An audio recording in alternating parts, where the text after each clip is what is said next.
George's hands trembled as he worked on tightening the last screw. Crap! The screwdriver slipped from his hand and clanged back and forth as it bounced on the ground. He ripped his magnifying goggles off, kicked his chair back, and knelt on the floor. George's invention sat silent on the workbench. His head was shoved under. He searched on his hands and knees for the screwdriver. Sheila's voice echoed through the doorway of the workshop. George? Her eyebrows knit together and her hands gripped the doorframe. His 15-year-old sister stared intently at the microwave covered with circuit boards. Down here, sis. She bent over, looked under the workbench, and held her hair out of her face. What are you working on down there? He chuckled. Not working, I'm looking. Sheila's foot struck an empty gas can and it bounced across the cement of the workshop, smacked the workbench with a soft ring, and landed on its side. With his face twisted in a wry smile, George looked over his shoulder. Yes, I found it. I don't understand why they have to make them so small. George held out the screwdriver with its 5 curved ribs, which fit perfectly inside the specialty screws he was using. I saved for 3 months to buy this bad boy. Sheila wrinkled her nose.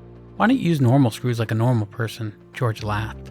Remember last night when I spent 20? She held out her hands. Just stop. She put her hands to her forehead. My head hurts already. They both laughed.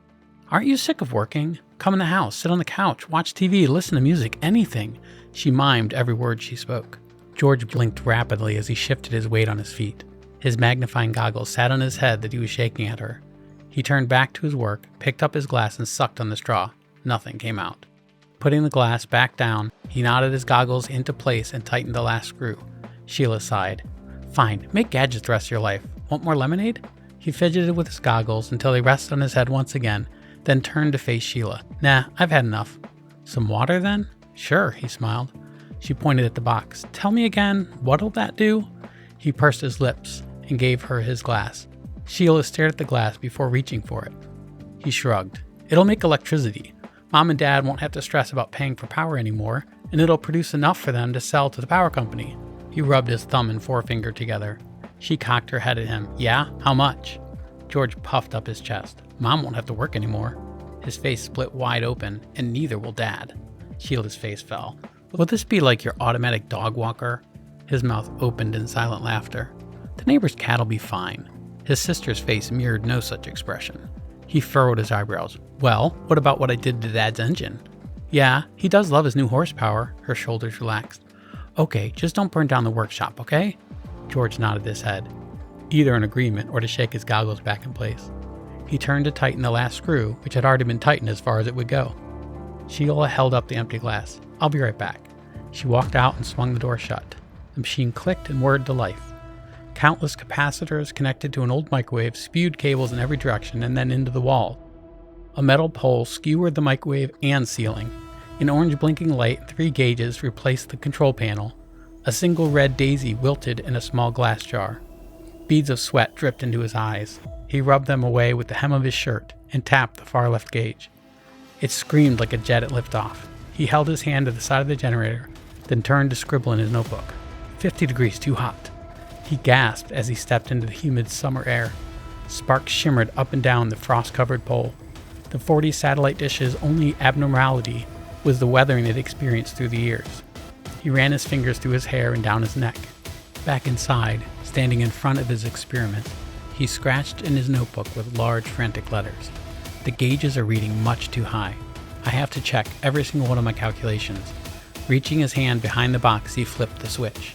The orange light changed to a flashing red beacon. George sent his goggles sailing across the workshop, where they cracked against the breaker box. Turn off already! His foot kicked the overturned gas can, sending it smacking into the door with a metallic thud. Water, glass, and ice exploded in every direction around Sheila's feet. Her hands remained extended, as if they were still holding the 2 fallen drinks. Ever-increasing fingers of electricity shot down from the billowing clouds above the workshop.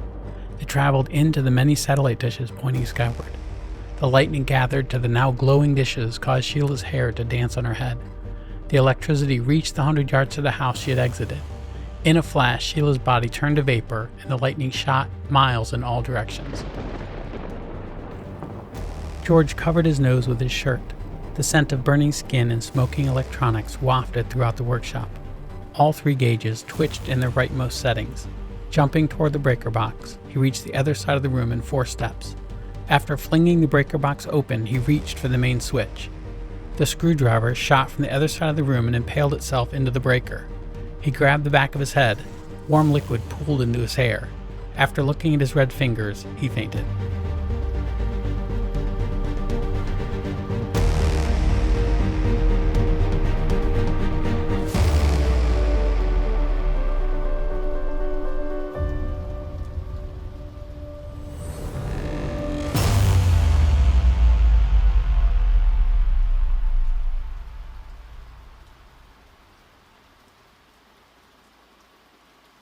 Rain sprinkled through a hole ripped in the roof of the workshop, where George lay motionless on the cold, hard floor. Drops of water trickled down onto his face and pooled around him.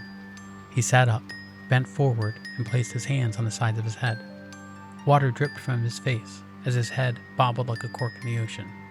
He crawled to the workbench, gripped its edge, and pulled himself up. Struggling to stand, he rested on his forearms. The top of the ruined microwave curled away from where the pole had been. The hint of burnt electronics and melted plastic hung in the air. He plopped into the high-back stool he had spent so much of the last 2 years sitting in. His chest rose and fell in short, deep breaths as he pressed his hands to his forehead and laced his fingers through his hair. The world within spun and lurched in a sporadic rhythm. Over the next 20 minutes, his breathing steadied and returned to normal. After a final, deep, steadying breath, he stood. George stepped through the doorway of the shed and meandered toward the house. A white shadow where his sister earlier stood exposed the unintended destruction his invention had caused. Trembling, he knelt in the rocks on top of the broken glass, ignoring the pain in his knees. The shards of glass cut into his legs and painted the white shadow with streaks of blood. Small drops of rain continued to fall into his hair and trickle down his face. He chanted, as if repeating it would bring his prayer to life. No. No! No! A block beyond his house, a small dog-shaped shadow and a Mrs. Pritzer-shaped shadow lay painted on the sidewalk. Her and George's parents used to stand on the porch 3 or 4 nights a week, while George wrestled in the grass with her gray terrier. Block after block of his neighborhood, various white shadows painted the sidewalks. The further he walked, the more the horror of what he had done churned in his stomach. The small grocery store his mom had spent all of his life shopping in was a shimmering box on the horizon. The fear of facing the crowds in that store grew with every step. As the store and the mayhem of its parking lot grew in size and definition, the truth of the situation became clear. A few cars idled in front of the store, others sat crumpled into a pole, into other cars, and run up on the sidewalk. Yet, there wasn't a single soul standing around the wrecked vehicles or walking in and out of the store. The doors of the grocery store slid open as he approached. The song Good Bad Times played over the loudspeakers. Purchases sat half unloaded and at the end of conveyor belts. Another conveyor belt ran continuously, where a fully loaded grocery cart sat next to it. The store's shelves were stacked with cans of ravioli, spiraled noodles, and fake lasagna. A tin on the floor matched the space left on the shelf of noodle rings with meatballs. The shadow burned into the stack of cans, was missing the hand right where the tin had been. He filled the cart he was pushing with every can except the one lying on the floor. He threw a few other items into the cart, lay $500 bills on top of the register, and exited the store. He felt guilty for stealing the money from his mother's stash of cash, but he still needed to eat. An intermittent squeak from a wheel of the cart he pushed joined the sounds of a few running cars in the parking lot. One of the cars stalled as George and his cart headed back into his neighborhood. The road leading to his street had an incline that he had never thought about before. Now, pushing a cart filled with groceries, he had to lean into it. Boxes of sugary cereals, cans of ravioli, hot dogs, chicken nuggets, and a single bag of coffee filled the cart he was pushing. He hadn't even drank coffee before, but the packaging on the shelf had promised to be delicious. A box of cereal fell out of the cart as it struck a small crack in the sidewalk and bumped back against his chest. He backed up to gain momentum and then rammed the buggy into the crack. The cart bumped over the crack, but his foot didn't. He tripped, lost his grip, and the buggy rolled down the hill. He sprinted after it with his hands reached out toward its handle. The cart sped down the hill, spun backward, and barrel rolled just before reaching the bottom. Boxes, cans, and bags flew everywhere, spilling coffee grounds and cereal across the blacktop. Detritus flew across a cluster of white shadows. He crumpled to his knees, raised his fist to the sky, and screamed into the vacant night. Back at his house, he placed a few grocery bags of cereal on the ground in front of his garage. He flung the garage door open and then picked the bags back up off of the ground. His dad's antique black as midnight Mustang sat silent in the garage. After setting the bags on the kitchen counter, he grabbed the car keys from the hook by the door. The black Mustang's engine growled to life and rumbled into the evening air. The muscle car with blue flames on its fenders and hood weaved down the road at idling speed. George wore a large, ridiculous smile as he peeked over the shiny black dashboard. He pulled up to the end of the road, near the overturned shopping cart. George got on his knees and picked up the scratched and dented cans. After tossing them into the car, he drove off a little faster than earlier. Outside the grocery store, the black Mustang idled. The sliding doors of the store opened, and George pushed a new cart into the store. An hour later, he returned with more food, this time neglecting to leave any cash on the register. Once back home, he backed the car into the garage, just as his dad always did. He left a few new scratches down the side of its previously pristine paint, not at all like his dad ever did. At his workbench, with a half-eaten cream-filled cake in his right hand, he scribbled in his notebook. "It's been 5 months since I destroyed everything I love. After I lost electricity, I was forced to fix it, and it got me thinking, maybe I can fix time too."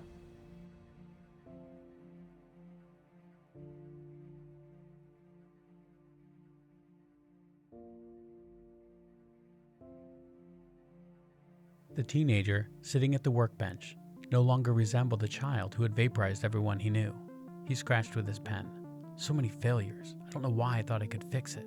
He slumped in his stool, surrounded by electronics stacked one upon another. He walked to the other side of the workshop and picked up a long sledgehammer. While holding it over his head, he ran back toward the workbench and slammed it into the Frankenstein electronics. He lifted it again and smashed the mini-fridge. He continued until his arms quaked. The sledgehammer thudded onto the workshop floor. George crumpled next to it, curled up in a fetal position, and fell asleep. Outside a giant hardware store, 5 diesel generators filled the air with diesel fumes. Intermittent sparks flew from a welding gun, and 90s music blasted throughout the store from several speakers. A young man that no longer resembled the teenage George picked up his pen and wrote in one of the books surrounding him, "Attempt number 27.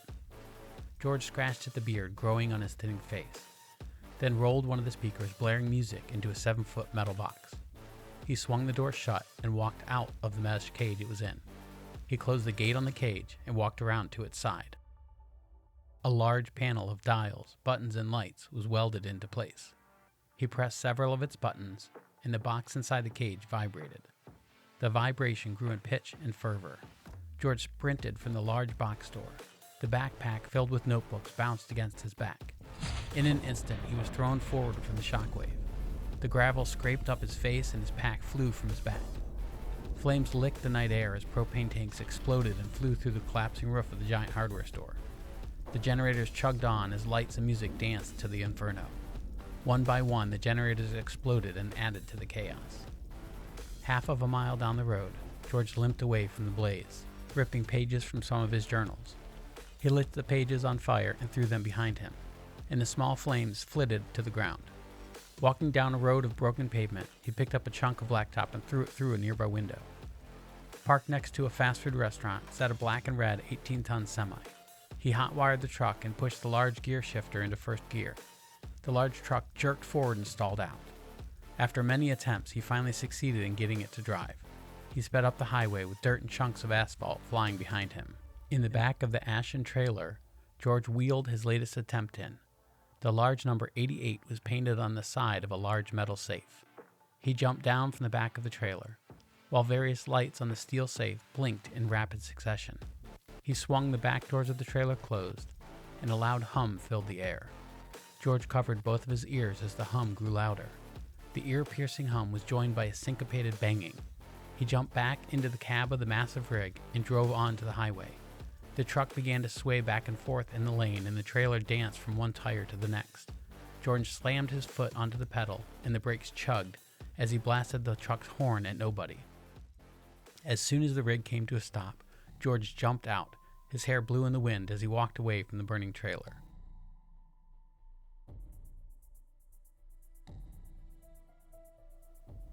In the middle of a small grocery store, George sat on the floor.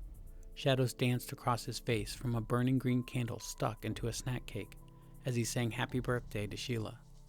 The sensation of being watched clawed at him, gnawing through the quiet guilt of celebrating family birthdays alone, most prevalent on his sister's birthday. The candle flickered, spilling green wax across the uneaten dessert. He stepped outside, drawn forward by a restless unease that lingered at his back, brushing against him like unseen eyes just beyond reach. He walked to the nearby library and picked up a book from the fiction section. Although eating out wasn't really a thing he could do anymore, he still sat in vacant restaurants from time to time. The solitude of his new life would crush him if he didn't at least go through the motions of living. He entered a small cafe and brought the book from the library in with him. Vines sprawled along the exterior of the cafe and through its open door. Handprints trailed through layers of dirt on the table, where George read a book about a three-headed alien, a towel, and a translating fish. He laughed for the first time in years. He walked out of the cafe with the half-read book shoved into his backpack. Even though his laughter abated, his lips stayed in a curled half-grin. He strode around the semi-truck and sat in the seat. A meaty fist slammed into his face. The man whose fist had just struck his face pulled him over to the passenger side of the truck. The skin on the man's face was thick as leather, and he wore a pair of ripped and faded overalls. His menacing smile, accentuated by blackened teeth, lacked 3 in the front and the majority of his molars. He shrugged his shoulders at George and chuckled. "Buckle up, friend." The red-headed stranger slammed the shifter into gear and pushed the pedal to the floor. Black fumes billowed from the smokestacks, and the truck struggled to gain momentum.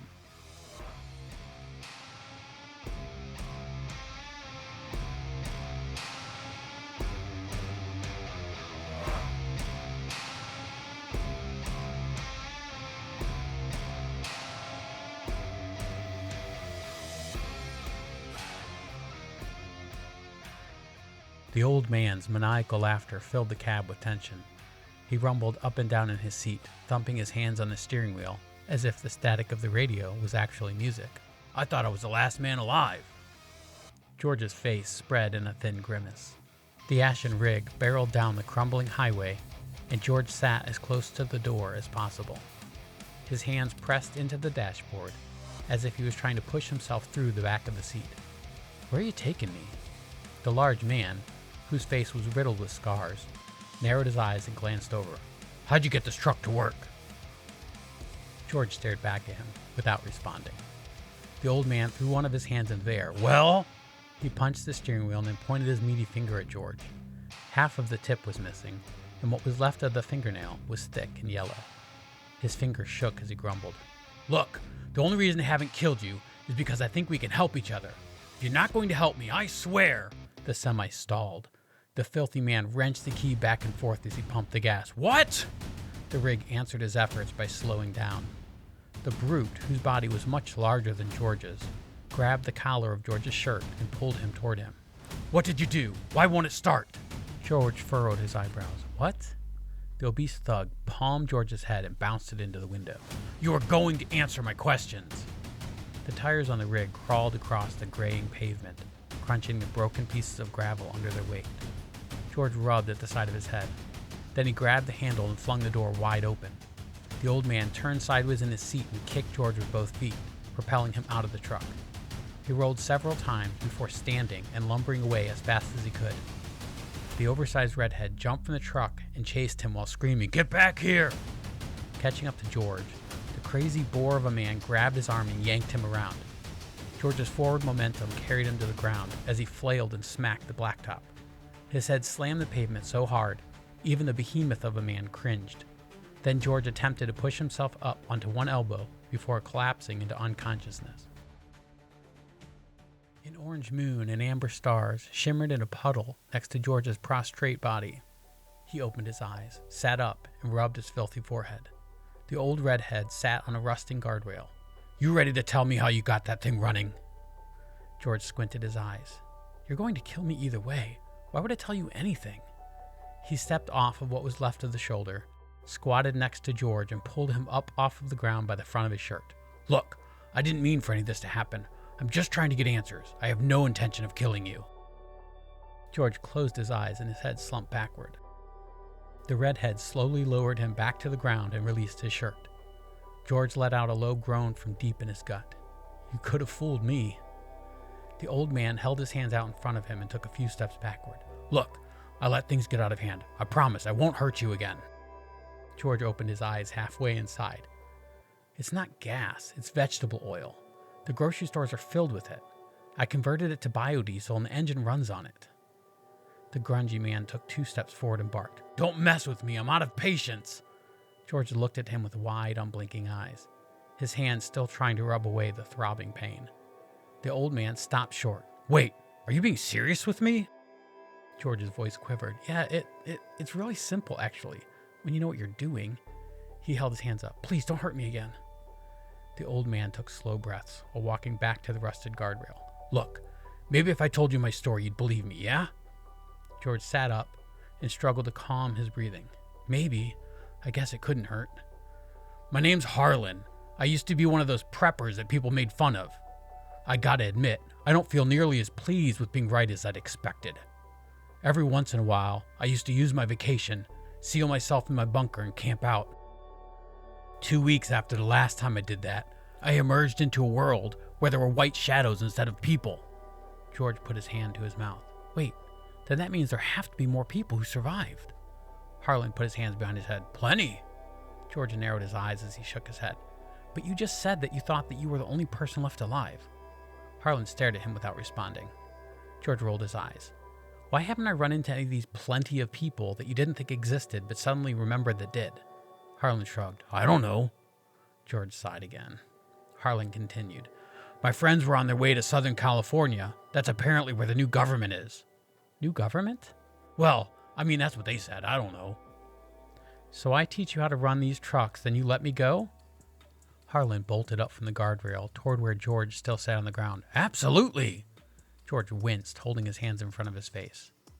Why do you want a running truck bad enough to kill me? Harlan stopped walking. I'm sorry. The old man looked at his rough hands riddled with scars. I'm really desperate. I just need to catch up to my friends, by any means possible. I have no intentions of killing you, if I don't have to. George's bearded face emerged from its defensive posture behind his hands. So I help you, then you let me go.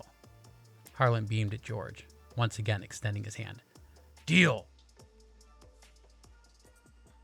The next day, after Harlan had made his deal with George, he pulled the semi onto the shoulder of the road. Harlan jumped out, walked to the back, and swung the rear doors of the dirty rig open. George lay in the large empty trailer, with his hands tied behind his back.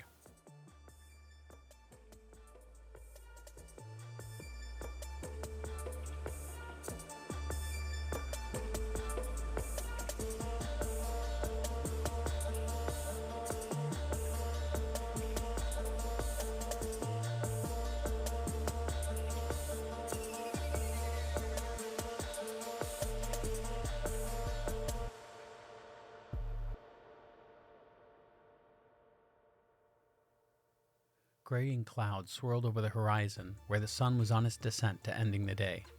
The filthy semi-truck that George lay tied up in sat on the shoulder of the road. Harlan placed his meaty hands on the back of the trailer. I know I said I'd let you go. He blinked hard and swiveled his head back and forth. But I can't yet. We need to come to an agreement that gets both of us what we need. George's hands twitched. Both get what we need? He rolled over. We already reached that agreement. Harlan looked at his dry, cracked hands as he rubbed his thumb over the stub of the tip of his finger. Look, you drive me to Southern California to catch up to my friends, then I promise to do anything you ask to get you back to where you were going. George snorted. You promise?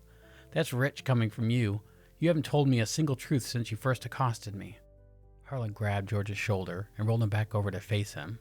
Then he stepped back, shoved his hand under the bib of his overalls, pulled out a roll of $100 bills, and held it out to him. I can pay.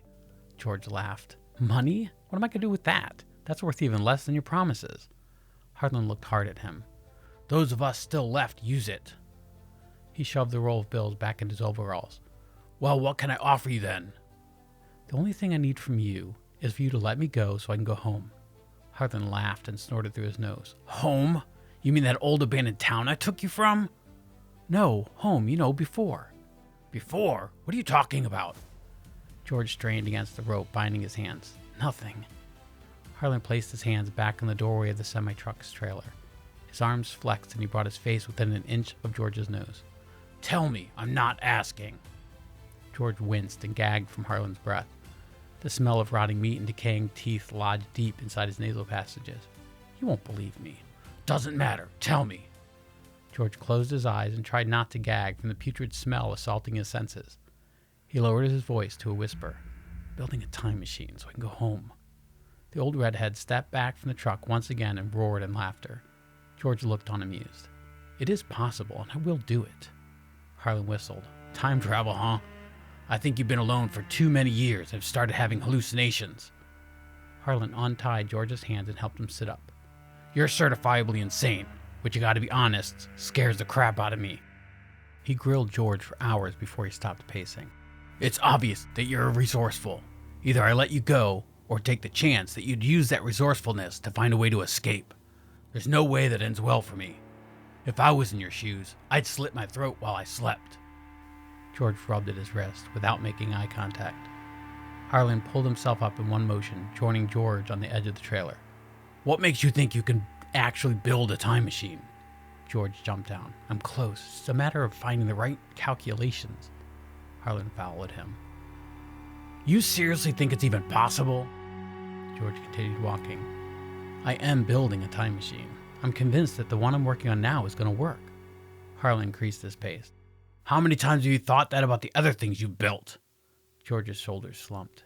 Then he shook his head and he increased his pace. Harlan stepped in front of George. Never mind. Where is it? The horizon deepened in front of George. He stepped around Harlan and started walking again. Miles back where you kidnapped me, which I now have to walk to. Harlan ran in front of George again, placed his hands on his chest and stopped him from walking. Wait, George. If you actually build one, can I use it? George swung his arm back into the opposite direction he was walking. What about getting back to your friends? Harlan's fists curled. I'll find them before the shadows fell on us and take care of them. They don't really sound like friends. They'd have you locked up if you tried claiming you're from the future.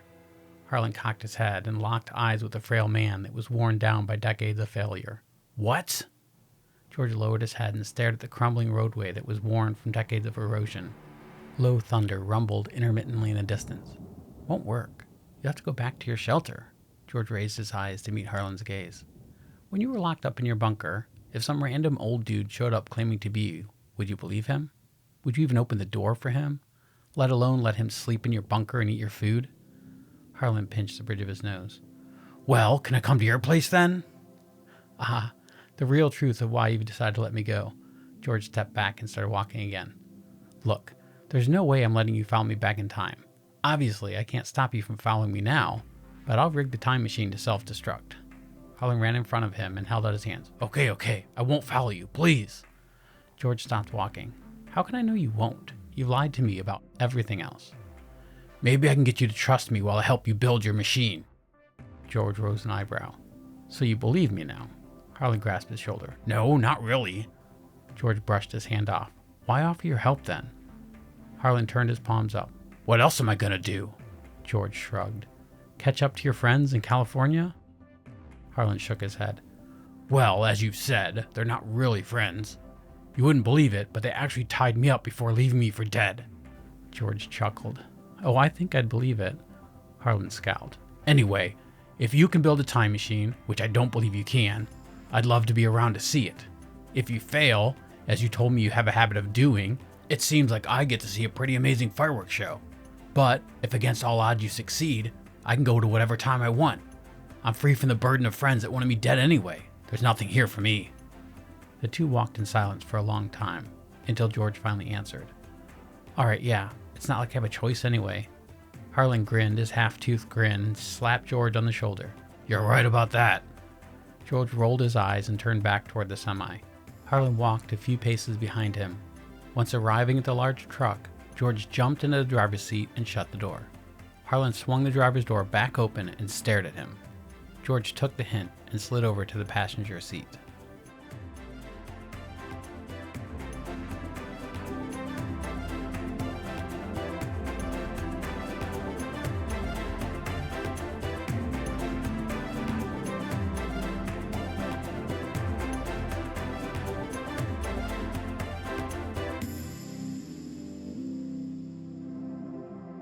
In the middle of a large hardware store with dingy gray and cracked cement floors, Harlan sat down at an ancient ornamental desk.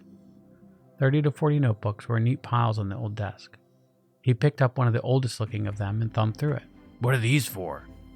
George grabbed the notebook from Harlan and placed it back on the scratched and splintered desk. "Those are my notes on past experiments and what changes need made."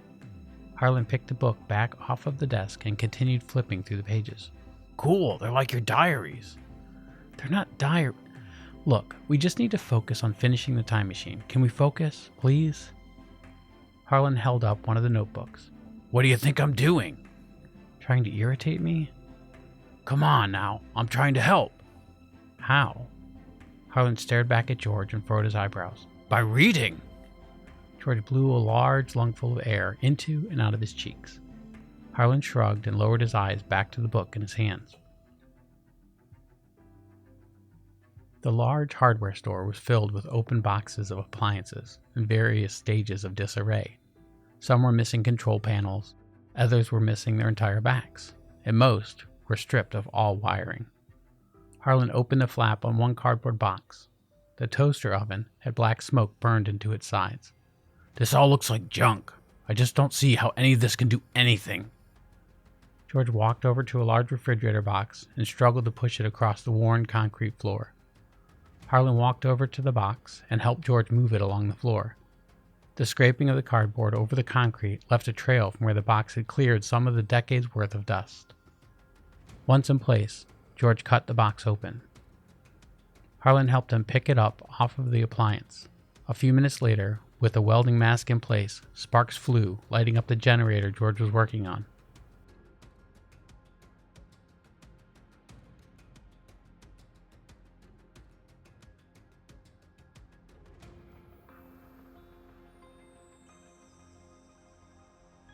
Several additional cables that resembled lifeless anacondas trailed between 5 generators and into the fridge. George removed the welding mask and started the generators one after another. As soon as he started the 6th generator, the lights on the fridge blinked awake. The crude machine with clumsily fashioned cables let out a loud hum. Harlan and George both began to back up, as if they were ready to bolt at any moment. The hum steadied and was joined with a faint squeal. George's shoulders relaxed and he released the breath he had been holding. He held his fist against his mouth and his eyes grew bright with excitement. Then a loud pop ceased the hum and squeal and the fridge began to smoke. The rubber protecting the cable that ran into the fridge melted and trails of smoke rose up from the rafters of the dilapidated building. George shut off the generators and walked over to where Harlan had returned to the desk and once again sat, reading through the notebooks. Harlan held his finger between the pages where he was reading. "Back to the drawing board, then." Harlan closed the diary and placed it on the table. "Why do you need a fridge? Maybe it's not equipped to handle the load. Can't you just build your machine from scratch?" "It'll anchor me through space, as it travels back in time to where it stood decades ago. Otherwise, I might end up on the other side of the galaxy, or maybe the various pieces of metal I fashioned in my own machine might tear me apart, placing various parts of my body in the various places the metal existed from back then." Harlan raised one of his eyebrows. "That sounds messy." Then he walked over to a large piece of cardboard he had spread on the ground. He laid down across one leg over the other. "Maybe you're just wasting your time. How many years have you been working on this? Why don't you just quit? We could still head to Southern California. I'm sure you can find new friends and family there." George's hair hung in tangles like ropes covering his face. He raised his head, shoved his locks behind his ears, and released a low growl from deep within his gut. "I can't give up. I will never stop trying to get back to my family to save them." He sat at the desk, pounding his fist on the desk, reading through all of his books again. Once he was finished, he jumped up from the chair. "I found it!" Harlan jerked awake and jumped to his feet. His fists were clenched in front of him, ready to punch any threat that appeared. "What? What's wrong? What happened?" "Nothing happened. I figured it out." I know where I keep going wrong. My machine pulls more electricity than I can get generators to make. If I had nuclear power, then I could have all the power I need. There's nothing wrong with my calculations or my builds. With the right amount of power, I know they'll work. Harlan sighed. You're more insane than I realized. You're going to kill yourself with radiation poisoning, or create a nuclear explosion to make things worse than they already are. I've just got to study up on nuclear power, get the right equipment, follow the correct procedures, then we'll be fine. I know where a good library is near here. You coming with me or staying here? Harlan shook his head. Studying at the library. Whew, sounds exciting. I'm a really busy guy, though. Got so many things to do, I think I'll just stay here. George grabbed his backpack, slung it over his shoulder, and turned to leave. Yeah, sure, probably for the best. I'll be back.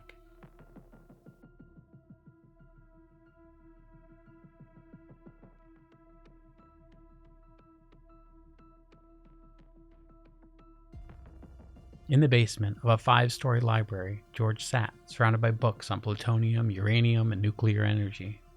He slammed shut the one he was reading, ran outside, and jumped into the semi. Back at the warehouse that Harlan had waited in, George approached the metal door, which had streaks of rust and a heavily pocked surface. He swung the metal door open and pranced in. Harlan, I found it! You're not going to believe this. It's so simple. And there's a government building nearby that has... Hello? Where are you? You sleeping again?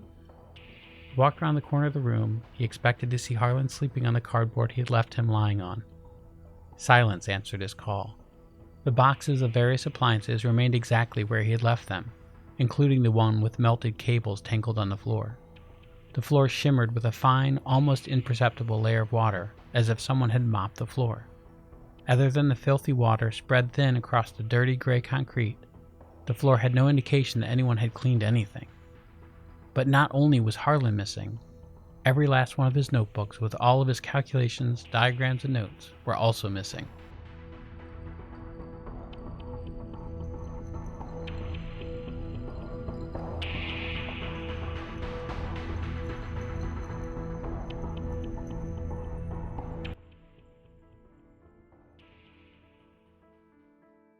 The heavy, acrid smell of mold and mildew filled the dank cellar. 2 shadowed faces sat in the dim light at a stained and worn table. Harlan's large hands hovered over the sporadic grooves that scarred its surface. His voice boomed in the darkness. It's only going to be a few more weeks. A woman with a thin and frail voice, as if she had no energy left to give, sat across from him. Her hands extended out in front of her as she traced one of the largest grooves with her finger.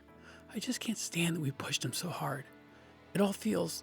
She paused, as if waiting for the right words to fall into her lap. She retracted her arms and hugged herself. We've wasted so much for nothing.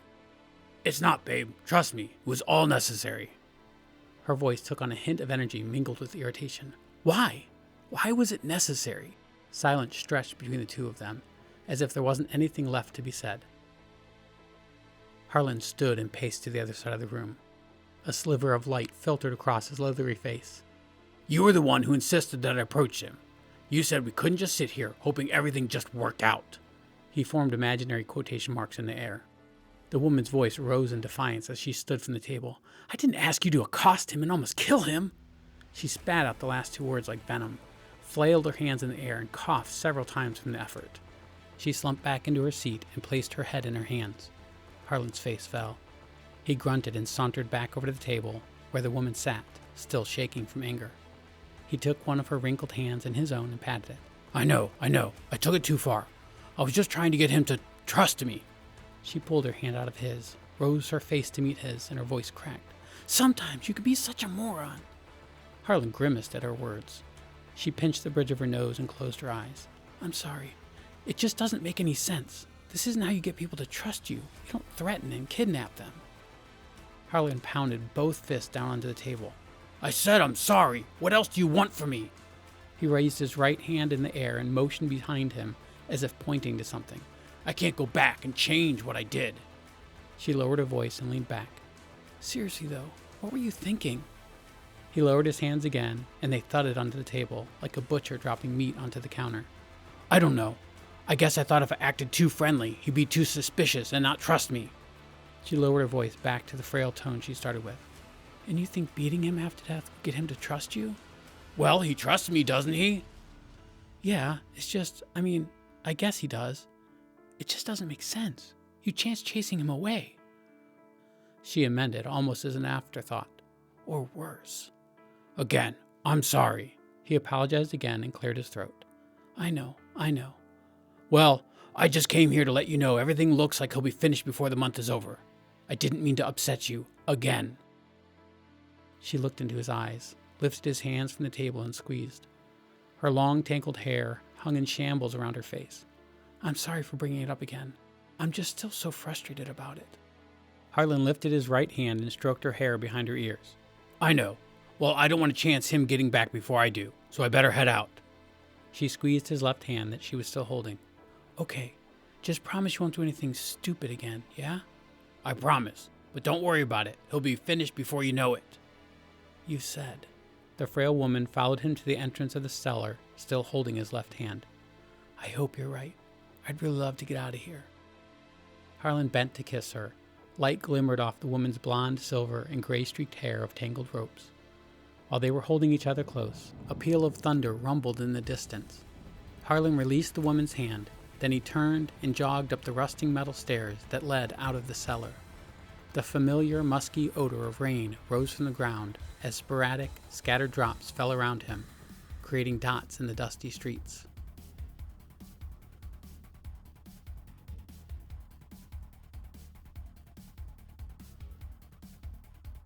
Harlan's clothes dripped with rain from the drizzle that had followed him all the way back to the warehouse.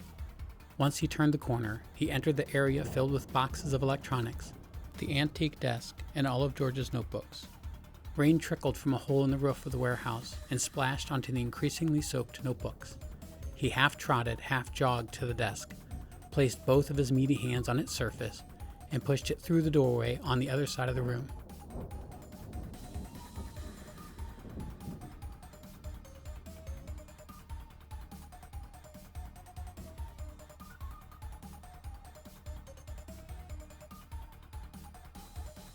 Dual trails of books fell to either side of the desk as it screeched across the floor. As soon as he was passed through the doorway, he knocked a tattered brown leather office chair out of the way. The old chair bounced off the wall and spun in circles.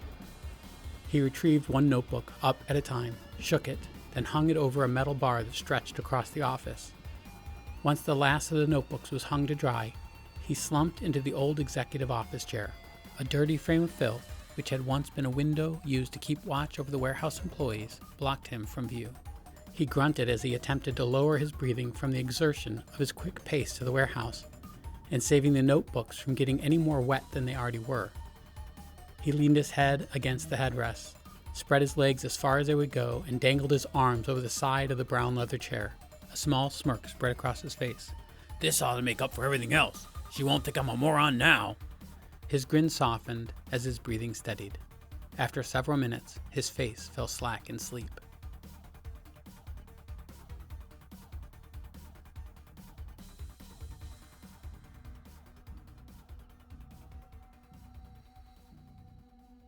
Harlan jerked awake. Sharp cries of anger came from the other side of the grayed-out window to the warehouse. George's voice was in a panic. No! Why? I can't believe I trusted him! The soft thud of something hitting the wall came from the same area that George was yelling from. So stupid! I should have known better! He didn't do anything but lie! Harlan jumped from the chair and bounded into the warehouse. He held his hands out in front of his body. George, what's wrong? What happened? On either side of George's neck, veins pulsed with seething hatred. Where are my notebooks? What did you do with them? Harlan pointed to the office. In there. They were getting wet from the rain. I was just trying to keep them safe. I want to get out of here just as badly as you do. George ran into the office and looked up at the books hanging like dead bats. There was the distinct smell of wet paper permeating the air. What? Why? Harlan's leathery face split into a grin. I saved them when the ceiling sprung a leak right above where you had left your books. George's breath came quick and shallow as he glanced between the books and Harlan. He paused and let his breath out slowly, relaxed his shoulders, and the color returned to his cheeks. He meticulously unclipped and leafed through each of his notebooks. Every once in a while, he came across 2 pages that didn't want to separate, and he unintentionally ripped some of those. But most of the notebooks were safe. He released an audible sigh of relief when he found the notebook that contained his current calculations and verified none of those pages were ruined.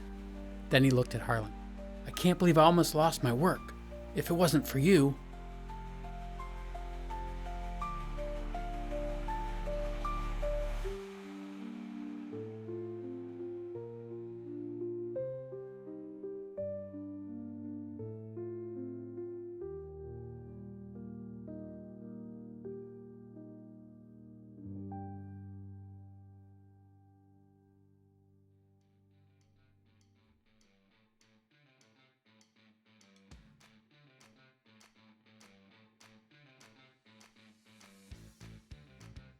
Intermittent beams of sunlight streamed through dissipating clouds onto a dingy yellow semi-trailer. Dirt and chunks of asphalt scattered across the crumbling highway from beneath the tires of the speeding rig. In the passenger seat, Harlan thumbed through a book. The words nuclear energy blazed in bright red letters across the cover. This has all the information you need to keep from melting our flesh off? The growling engine of the rig drowned out George's chuckle. Radiation doesn't melt your flesh, but yeah. All the equipment we need is in a government building a few miles from here. George pointed straight ahead with one hand, while his other gripped the steering wheel. Harlan squinted at George. If it's a government building that had nuclear capabilities, wouldn't it still be locked down and inaccessible? A small smirk played at the edges of George's old face. Yeah, but I have a key. Harlan squinted. Aren't keys to those kind of facilities usually digital and inoperable without electricity? George stared at the road ahead of them and patted the dashboard with the same hand he had earlier pointed with. Harlan scratched his forehead with the nub of his shortened index finger. What? Are you planning on getting the electricity running to the facility? How does it give you whatever password you need? George remained silent. Harlan rolled his eyes and shook his head.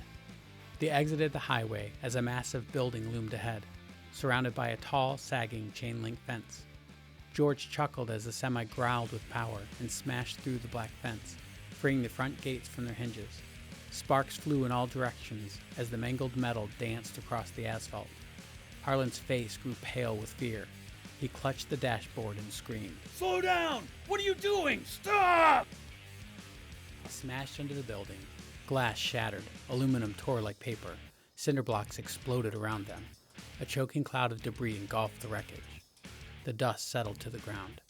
The crumpled semi rested in the rotunda of the black building. A steel beam pierced through the windshield and skewered the back of the seat. Blood trickled down George's ashen face. Harlan, even paler, stared into the silence. Harlan recovered his senses, balled his fists, and pulled it back to clobber George. The promise he had made, not to hurt George again, echoed with the ringing in his ears. He shook with rage, closed his eyes, and growled on the verge of screaming. He lowered his fists into his lap. If you ever do that to me again.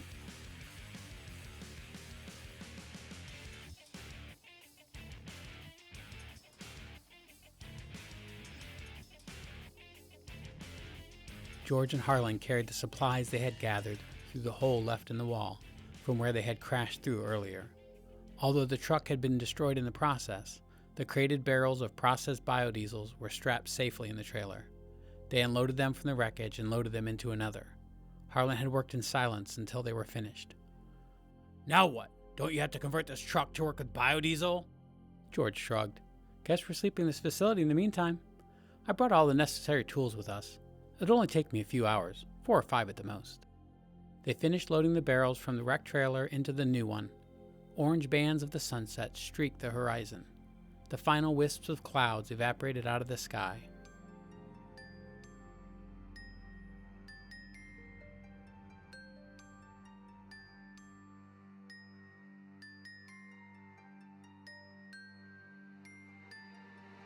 The next morning, Harlan and George converted the new semi. George allowed Harlan to do most of the work as he guided him. Harlan jumped into the driver's seat, locked the door, and turned the key. Black and gray smoke billowed from the semi's stack pipes. George hopped into the passenger seat. Harlan stared at him for a few seconds and then asked, You got everything you need? George shook his head. Harlan stared back at him in irritation, then turned off the semi and motioned toward the building. All right, what are you waiting for? Can we get out of here already? Can't. George patted the yellow hazmat suit that hung from his lap. All I could find was this one suit. They had plenty of plutonium, but I'm not messing with that. I need uranium. It's much more stable. Harlan leaned his head back into his seat and closed his eyes. Are you kidding me? There is no way I'm smashing through another building. You're going to have to find a different way to get in. George shrugged. Then don't come next time. You're going to get yourself killed, you know that, right? George shrugged again. Harlan sat up in his seat, restarted the truck, and drove off, shaking his head. The midday sun shone down from a cloudless sky.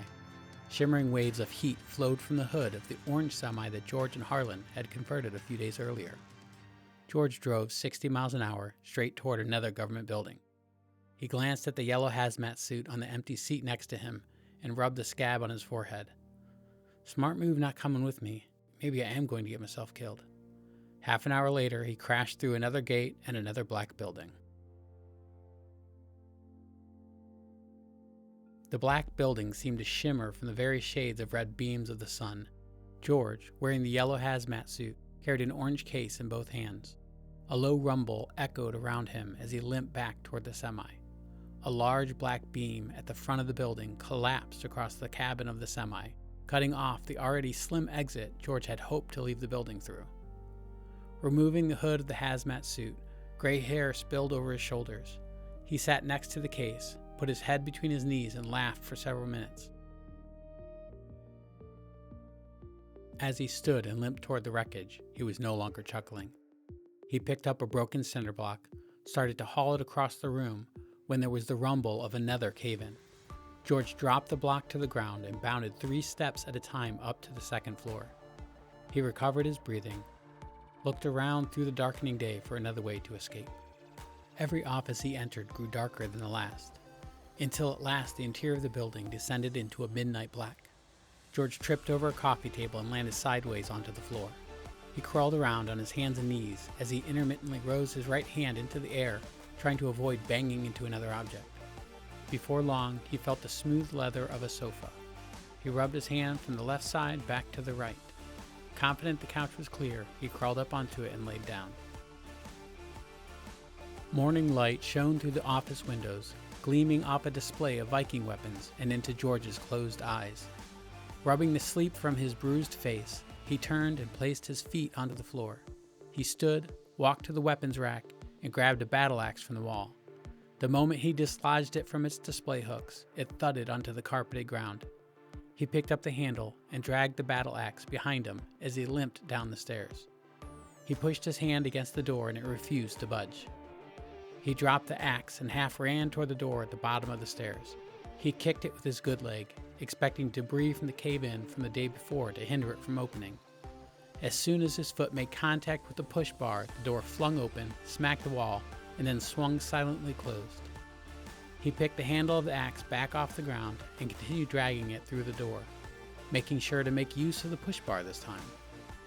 He headed toward a large window and rose the axe above his head.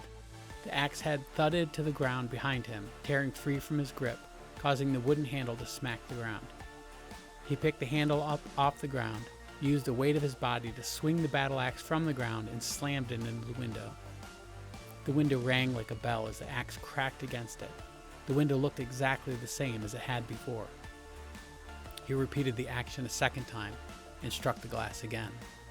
After a dozen swings, his arms quaked and he was unable to lift even the handle off the ground. He collapsed in defeat on the floor, his breathing sharp. Tons of bricks, steel beams, and unmoving wreckage, and unbreakable glass prevented any hope of escape. George limped toward the stairs, headed back up them, and laid down on the couch once again.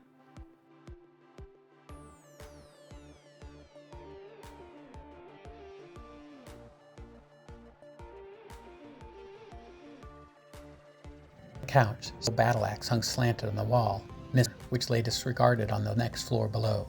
He recovered his energy, stood, and reached up to pull it free. The sun shone through the window, casting a dark shadow behind him. He slowly lowered his arms back to his sides, turned, and walked to the stairs to retrieve the discarded weapon from earlier. Reaching the bottom of the stairs, he pushed the door open with ease. Laying in the middle of the cluttered floor lay the battle axe he had been using earlier. He picked up the handle to continue his earlier failed escape plan. He grunted as he used all of his might to swing the battle axe into the air. The blade struck the window with a jarring thud, and defying logic, the semi-truck lurched backward.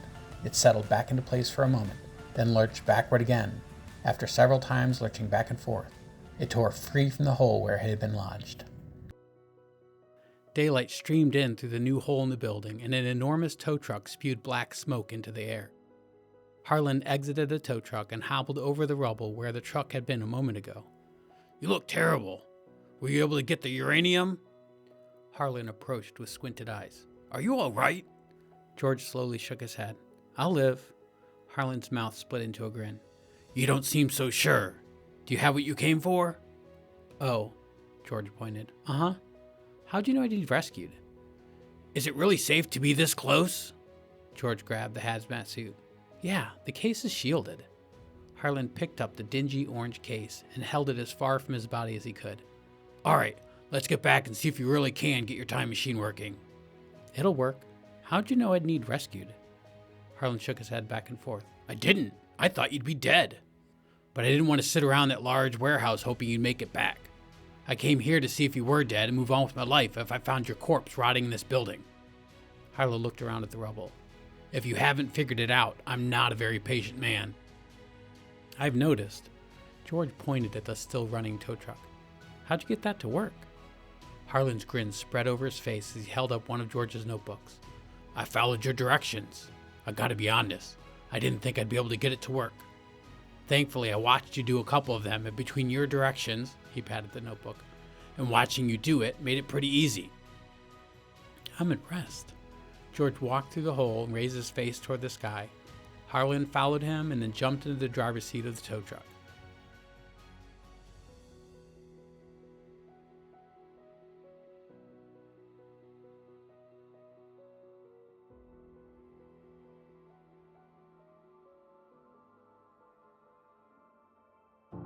A white box sat crumpled on the floor outside of a mesh cage. The fridge that had been in the mesh cage a moment before was nowhere to be found. George shouted and pumped his fist in the air. Harlan squinted his eyes at George. Why are you celebrating? How do you know it worked? Well, it didn't explode, so it must have worked. Harlan shrugged. It's not there, that's all I know. How do you know it didn't get disintegrated? George rolled his eyes. There would have been an explosion, smoke, or evidence of some kind that the fridge was destroyed. Matter doesn't just turn into thin air. Harlan shrugged his shoulders again, this time accentuating it by lifting his hands in the air as well. All right, if you say so. For all you know, maybe you sent it 1,000,000 years into the past, or maybe into the future. How do you know you didn't just create some sort of transporter and is not 1,000,000 miles away in China? Your track record isn't very reassuring. George chuffed. China's less than 6,000 miles from here, not 1,000,000. I don't care how far China is. That's not the point. The point is that you have no idea where the fridge is. You only know that it's no longer here. A loud, high-pitched scream mingled with a low electronic hum seemed to shake the walls of the warehouse. Then everything fell silent, and an instant later a loud popping sound was followed by the reemergence of the fridge. Large bolts of purple lightning swirled around the refrigerator, and small trails of sparks streamed through the air. Harlan jumped backward, and his mouth hung open wider than George had ever seen it before. His face spread into a large grin, and then he slapped George on the back. I cannot believe we actually got it to work. George beamed with pride. I told you. The two of them stood motionless as small wisps of steam trailed off of the fridge. Harlan turned toward George to face him. What are you waiting for? Go ahead. You getting in? George shook his head without saying a word and without moving toward his new time machine. Harlan gently shoved him toward the fridge, and George seemed to awaken from his stupor. He opened the gate on the mesh cage, turned to face Harlan, and held onto the side of the cage. Wait, I need to bring my notebook. Ah, I'll get it for you. George waved his hand and walked toward the office. No, I'll get it. I want to make sure I have the right one. Most of them look the same, and it'll be easier than trying to tell you which one I need. While I'm in the office, can you put another pellet in? George turned the corner and entered the office. The notebooks had been piled once again onto the large desk. He sifted through them to find the one he'd been looking for. He read through a few pages before grinning and tucking it under his arm. Around the corner, clothed in the hazmat suit, Harlan inserted another pellet of uranium into the slot on the fridge. He latched the compartment and called out to George. All right, it's in. It's safe to come out now. George emerged from the office, walked toward Harlan, and stepped into his contraption. Then he grabbed the door and faced Harlan. Thanks for helping. Harlan removed the hood of his hazmat suit and nodded his head. Thank you. I can't believe I helped you build a time machine. Harlan opened his mouth in exaggerated excitement. George took a deep breath and shut the door of the fridge. A few seconds later, the fridge popped out of existence, and Harlan scratched his head as he stood in the middle of the empty warehouse.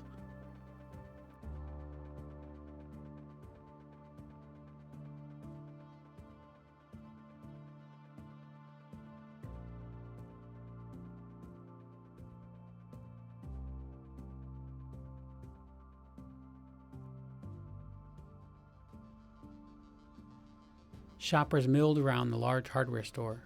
The floors were no longer filled with cracks, filth, and grime. Brand new shelving with clearly legible labels stood erect. Every imaginable product someone could ever want to repair or build a home with filled most of the spaces. Tucked into one of those large spaces of those shelves, a white refrigerator box erupted with bolts of purple electricity and burst into flames. A young man wearing a yellow store jacket with the name Harlan on the front ran toward the burning box. With an extinguisher swinging in his hand, he blasted the box with white foam as shoppers scattered in panic.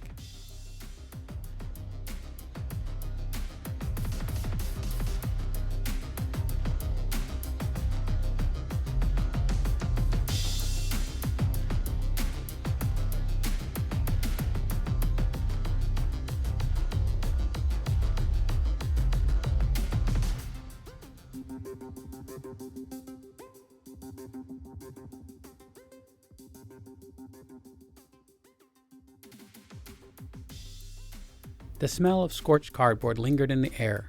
Police tape hung in limp ribbons around the shelving unit that contained what was left of the burned refrigerator box. Black soot and ash hung on the edges of the cardboard flap, which had been hastily cut away to expose the fridge. The mangled interior George's corpse had earlier occupied was visible through the open refrigerator door. Paramedics loaded the body onto a stretcher, while a cop scribbled in a notebook she was holding. She looked up at Harlan. "What was he doing inside the refrigerator?" She looked back to her notebook. "Who crammed him in there?" Harlan scratched the smooth skin of his scalp with his fully intact fingers. "The box had never even been opened." The female cop frowned. "That's not possible. What are you not telling me?" The radio on her shoulder crackled with indistinct chatter. She pressed the button. "All right, I'll be right there." She turned back toward Harlan and pointed her pen at him. "Don't go anywhere. We have a lot more questions." Harlan held up his hands. "I started my shift 15 minutes ago. I had nothing to do with this." The paramedics followed behind the officer, pushing the gurney out of the store. She turned and looked back at Harlan. "Stay." She pointed at an invisible spot directly in front of Harlan. "I will decide whether or not you did or didn't have anything to do with this."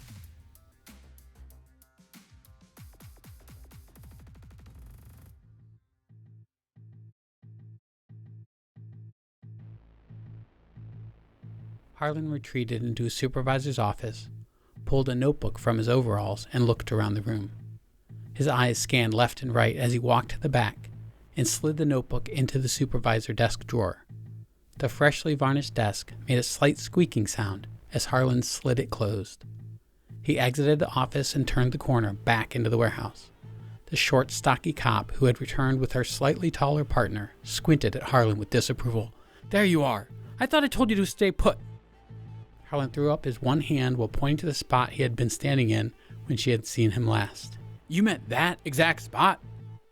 The lady cop held her hands on either side of the top of her bulletproof vest as if she was holding it in place. She looked Harlan up and down and then shrugged. "All right." The male cop pulled one of his hands from off his vest and pointed toward the office Harlan had just exited. "Head back in there. We have a lot of questions." Harlan shrugged and turned around, right back into the office. The female cop sat in the chair behind the desk, while her partner stood toward the corner of the room like a silent, observant shadow. Over the course of the next hour, she relentlessly interrogated Harlan. Her counterpart, who was now sitting on the corner of the desk, cleared his throat and motioned toward the door with his head. The female cop let out a heavy sigh. "We'll be in touch." Then she stood from the desk and exited the office with her partner following behind. Outside of George's childhood home, a single window inched open. Sheila crawled out of it. Then she walked toward an old dark blue Chevy box truck, which was parked across the street. She opened the door, hopped into the passenger seat, and gave Harlan a passionate kiss on the mouth. Then she hugged up close to him, placing her head on his shoulder. "Where have you been all day?" Harlan started his truck, placed it in the drive, and drove away. Sheila, I have something to tell you. I need you to believe me, but you aren't going to. Sheila's eyes sparkled. I doubt that. I'd believe anything you told me. He was shaking his head. Not this time. She smiled large and hugged him tight. Please, babe. You know we don't have any secrets. Harlan closed his eyes and paused. After a few minutes of silence, he shifted uncomfortably in his seat and muttered, You promise? She smiled at him. Of course. I need to hear you say it. She squinted her eyes at him. What's this all about? I don't know how to say this. Your brother. He trailed off and cleared his throat 3 or 4 times. Sheila started to look worried. What did you do? Me? I didn't do anything. Your brother did it. He built a time machine. Sheila laughed and punched Harlan's shoulder. Funny. He might be smarter than Einstein, but time machines? She trailed off, shaking her head and half laughing. You really had me going. I thought something terrible happened. Harlan stared straight ahead at the road and pulled George's notebook from out of his overalls. He held it out to Sheila. It hasn't yet, but it will. And I'm not kidding. This isn't a joke. Sheila's face turned grim. You're not making any sense. Harlan shook the notebook at her. Just look at this. It explains everything. Sheila sighed, grabbed the notebook, and thumbed through it. Wow, this almost looks like my brother's writing. It's pretty convincing. How'd you do that? Harlan glanced over at Sheila. That's because it is your brother's writing. Sheila placed the notebook in her lap and laid her head back onto Harlan's shoulder. Why? He did it to save you. No, stop. You know what I mean. Why are you putting me on about this? Harlan stroked her hair and kissed her head. I'm not putting you on, Sheila. I thought you said you'd believe anything I told you. Yeah. She sat up straight, crossed her arms over her chest, and moved closer to her door. She flicked the notebook off her lap. I'd believe anything you tell me when you're not being... She motioned toward him with both hands, like this. Harlan pulled the truck into his driveway and placed it in park. He turned in his seat toward Sheila and picked up the notebook from the floorboard where she had discarded it. He turned to the last page of the notebook and read it. Sheila, I know you won't believe this, but I'm your brother George. I know that I look like an old man and not like me, but if you give me the chance, I can prove to you that I am your brother. I brought this notebook back with me so that you can see all the notes and diagrams I've made. Hopefully it'll be enough to convince you that the old man standing before you is actually me. Feel free to ask him, me, anything. I'll answer questions that only you and I would know. I can't stop my younger self from destroying the world. I really hope you can believe me. No, I need you to believe me. Your life depends on it. Harlan held the book open toward Sheila. Tears trickled down her reddening face. Harlan rubbed at the back of his neck. Sheila, seriously, you should know that I would never do anything to hurt you. I love you. Her face softened and she wiped the back of her hand across her cheeks to dislodge her tears from her face. Then tell me what this is about. Why are you messing with me like this? Harlan lowered his head and sighed. I don't know what I can do to prove this to you. Sheila grasped Harlan's chin and pulled his face toward hers. His eyes were glistening and he was avoiding her gaze. Harlan took in a lungful of air and slowly released it. Sheila, I'm being serious. He shook the notebook. These are your brother's words. This is your brother's writing. You have to believe me. She placed her face in her hands. Please stop. He almost whispered. You're going to have to find a way to believe me, or you and your parents won't survive. I will do absolutely anything you ask.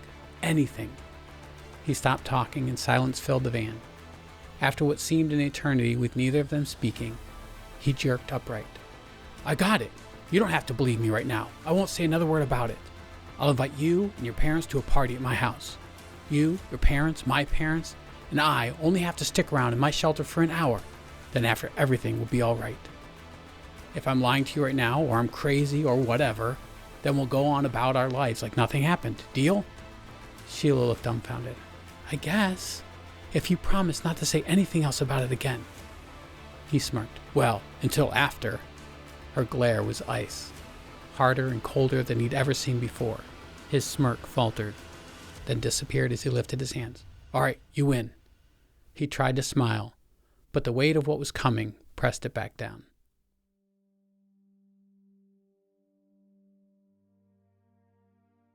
Dust and debris swirled in the air in the middle of the run-down warehouse, where the fridge had disappeared a few seconds before. Harlan stood, waiting for something else to happen. The woman with long, graying blonde hair approached the gray-haired Harlan. I can't believe it worked. I mean, I knew, but still. Harlan nodded. I'm sorry about your brother, but I'm glad he brought his notebook with him. I feel so bad having lied to him. Tears poured down Sheila's face. I had hoped that us being here for him this time would have changed things. I was hoping that us helping him would have saved him. We should have done more. Harlan hugged Sheila. I'm so sorry. Sheila stiffened in Harlan's arms. I hate myself for allowing him to spend so many years with the tortured belief that he had killed our parents and me. I've spent so many years missing him and wishing there was some way to be with him. To be fair, he had killed you. We fixed that. Sheila cried even harder. Sorry, I don't mean to be so blunt, but you're all right now. He rubbed her back for several minutes as her sobbing abated. If he knew I saved you, maybe he wouldn't have worked hard enough to invent the time machine at all. Then I wouldn't have found the notebook, since he wouldn't have brought it, and we'd both be dead. You know that this is exactly what your brother would have insisted happen. Sheila looked up at Harlan. How do you know? Harlan cleared his throat. He took meticulous notes. I mean, I don't know for sure, but your brother wrote a lot about the consequences of time travel. From what I could understand, it seemed that not only would you be dead, but some of his other fears were a whole lot worse. She wiped her tears with her palms. How could he possibly know? He held her hands. We did what we could. You know how many machines he built before he finally succeeded? When I asked him why, he said that he couldn't live without his family. If we took away that motivation... Harlan's voice trailed off into silence. Sheila deflated. But he'd still know that he'd have to build it, so he'd still build it. Desperation is a blunt motivator. Would you really want a chance removing that desperation? She shook her head. A fresh wave of tears spilled down her face. Well, we can't change any of that now. Sheila's mouth formed a faint smile, but the rest of her face did not. I guess you're right. So now what? Go to California and help rebuild, as we'd originally planned. There's no one left anywhere near here. Sheila's smile faded as she sighed. What happened to rebuilding the time machine based on my brother's notes? Isn't that also part of the reason we helped him build it? Harlan shook his head. I was never able to determine if the time machine is what killed him, or how to change the design of it if it did. I guess you're right. Sheila's entire countenance deflated into acceptance. Harlan helped Sheila into the black pickup truck and then jumped into the driver's seat. Swirls of purple lightning skittered around the warehouse as they drove away from the building and headed toward California.